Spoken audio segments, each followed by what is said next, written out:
আজকে তোমাদের সাথে শেয়ার করব বিয়েবাড়ির ব্লগ। বিয়েবাড়ির নেমন্তন্নটা ছিল ব্যারাকপুরে।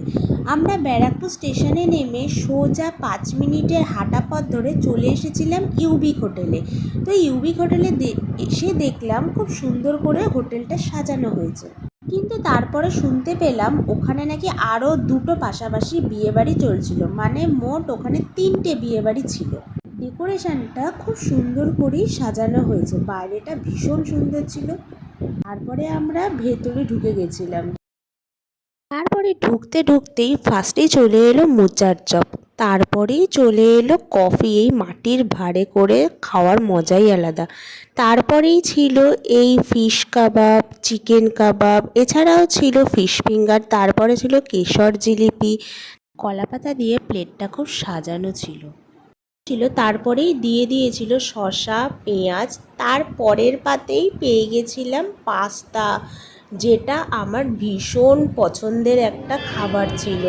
যাই হোক, পাস্তাটা পেয়ে আমরা চলে গেছিলাম সোজা বুফের দিকে। তারপরে সেখানে পেয়ে গেছিলাম মালাই পরোটা, তার সাথে ছিল আলুর স্টাফ, হ্যাঁ মাঝখানে একটা তোপসে মাছের ফ্রাই ছিল, সেটা আমি খেতে একদম ভুলে গেছি।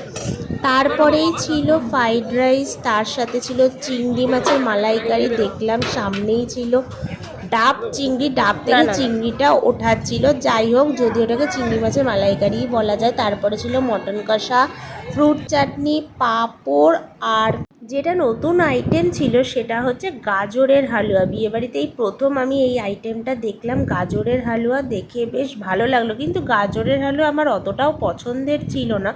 তারপরেই ছিল রসগোল্লা, যেটা আমি সবসময় সব বিয়েবাড়িতে অ্যাভয়েড করি, আমার একদমই ভালো লাগে না।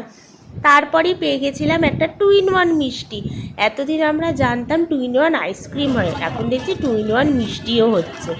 তারপরে আমরা পেয়ে গেছিলাম এই বাটারস্কচ ফ্লেভারের আইসক্রিমটা, যার ওপর দিয়ে ছোট্ট স্প্রিঙ্কেলস ছড়ানো আছে, আর সস আছে, চকলেট সস। সেই আইসক্রিমটা পেতে আমাকে অনেক যুদ্ধ করতে হয়েছিল, কেননা আইসক্রিমটা সব শেষ হয়ে যাচ্ছিলো, কিন্তু আমি বলেছিলাম আমার এই বাটি আইসক্রিমটাই চাই। যদিও আইসক্রিম খাওয়া শেষ হয়ে গেছে। এখন আমার ব্লগ শেষ করলাম। বাই বাই, ভালো থেকো, টাটা, দেখা হচ্ছে নেক্সট ভিডিওতে।